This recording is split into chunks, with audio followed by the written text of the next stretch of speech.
Ode pour l'action de son sépulcre. For 3 years at a key with his time, he strove to resuscitate the dead art of poetry, to maintain the sublime in the old sense. Wrong from the start. No, hardly, but seeing he had been born in a half-savage country, out of date, bent resolutely on wringing lilies from the acorn, capaneus, trout for factitious bait. Idmengar toi panthos seni troie, caught in the unstopped ear.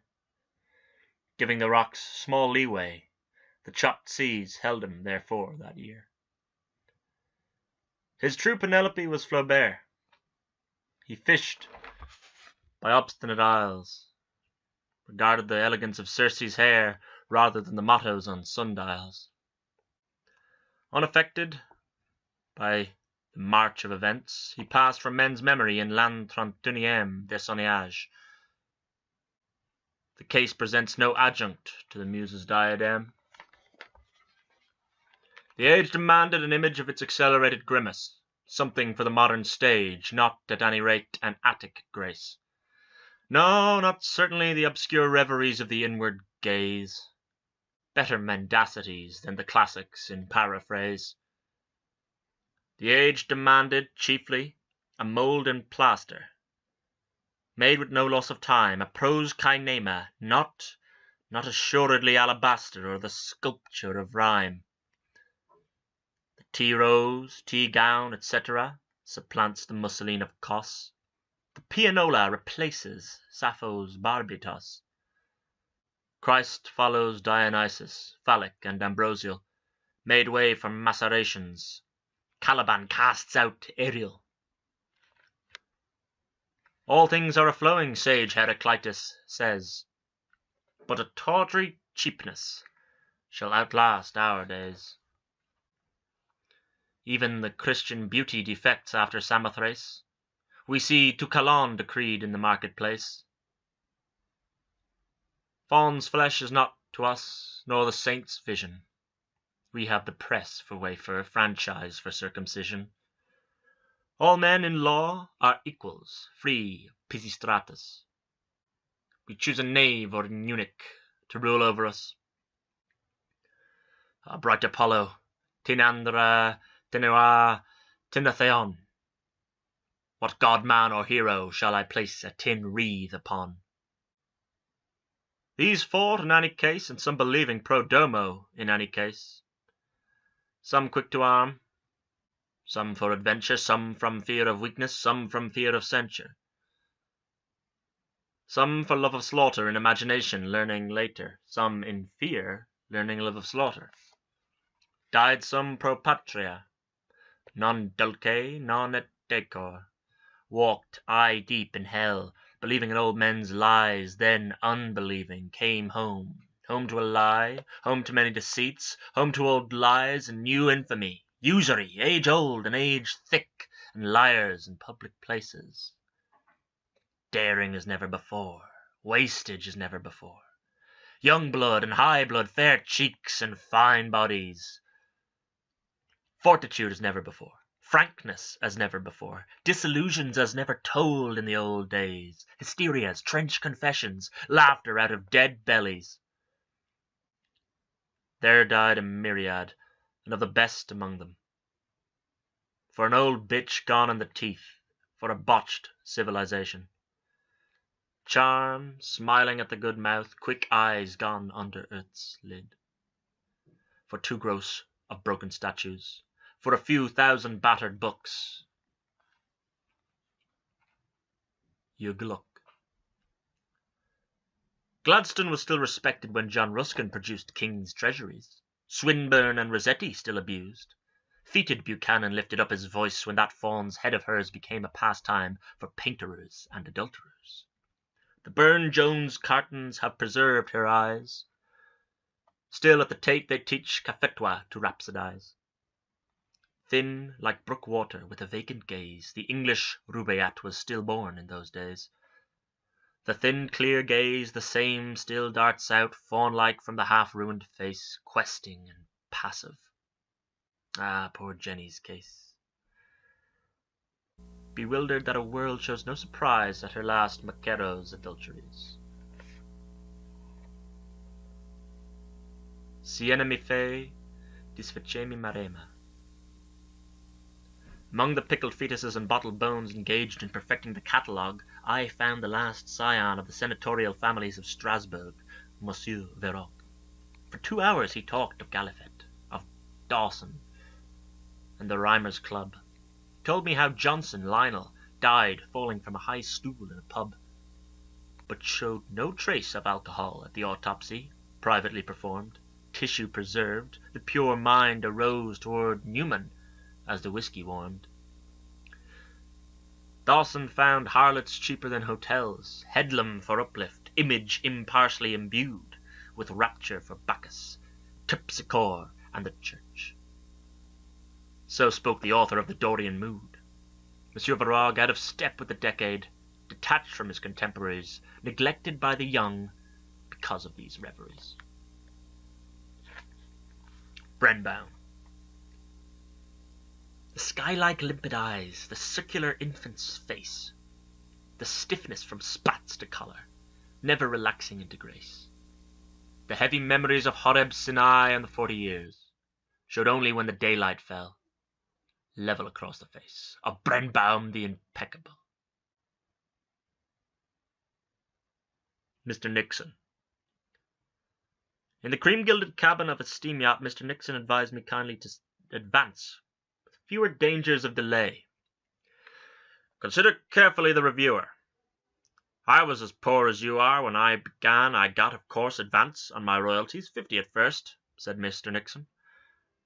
Follow me and take a column, even if you have to work free. Butter reviewers. From 50 to 300 I rose in 18 months. The hardest nut I had to crack was Dr. Dundas. I never mentioned a man but with the view of selling my own works. The tip's a good one. As for literature, it gives no man a sinecure, and no one knows at sight a masterpiece. And give up verse, my boy, there's nothing in it. Likewise, a friend of Blugram's once advised me, don't kick against the pricks, accept opinion. The 90s tried your game and died. There's nothing in it. Beneath a sagging roof, the stylist has taken shelter, unpaid, uncelebrated, at last from the world's welter. Nature receives him. With a placid and uneducated mistress, he exercises his talents, and the soil meets his distress. The haven from sophistications and contentions leaks through its thatch. He offers succulent cooking. The door has a creaking latch. Conservatrix of Milesian, habits of mind and feeling, possibly. But in Ealing, with the most bank clerky of Englishmen? No. Milesian is an exaggeration. No instinct has survived in her, older than those her grandmother told her would fit her station. Daphne, with her thighs and bark, stretches toward me her leafy hands. Subjectively. In the stuff-stained satin drawing-room, I await the Lady Valentine's commands, knowing my coat has never been of precisely the fashion to stimulate in her a durable passion. Doubtful somewhat of the value of well-gowned approbation of literary effort, but never of the Lady Valentine's vocation. Poetry. Her border of ideas, the edge uncertain but a means of blending with other strata, where the lower and higher have ending. A hook to catch Lady Jane's attention, a modulation toward the theatre. Also, in the case of revolution, a possible friend and comforter. Conduct, on the other hand, the soul, which the highest cultures have nourished. To Fleet Street, where Dr. Johnson flourished. Beside his thoroughfare, the sale of half-hose has long since superseded the cultivation of Pierian roses. Envoy, 1919. Go, Dumborne book, till that sang me once that song of laws. Hadst thou but sung, as thou hast, subjects known, then were there cause in thee that should condone even my faults that heavy upon me lie, and build her glories their longevity. Tell her that sheds such treasure in the air, recking naught else but that her graces give. Life to the moment I would bid them live, as roses might, in magic amber laid, red overwrought with orange, and all made one substance and one colour, braving time. Tell her that goes with song upon her lips, and sings not out the song, nor knows the maker of it, some other mouth, may be as fair as hers might in new ages gain her worshippers, when our two dusts with wallers shall be laid, sifting on siftings in oblivion, till change hath broken down all things save beauty alone. Mauberley, 1920. Vaquus exercet in ira morsus. Turned from the Eau-Fort par Jacquemart to the straight head of Messalina. His true Penelope was Flaubert, and his tool the engravers. Firmness not the full smile, his art but an art in profile. Colourless, Pier Francesca Pisanello lacking the skill to forge Accia. Qu'est-ce qu'ils savent de l'amour, et qu'est-ce qu'ils pouvons comprendre? S'ils ne comprennent pas la poésie, s'ils ne sentent pas la musique, qu'est-ce qu'ils pouvons comprendre de ces passions et comparaisons avec lesquelles la rose est grossière et le parfum de violette un tonnerre.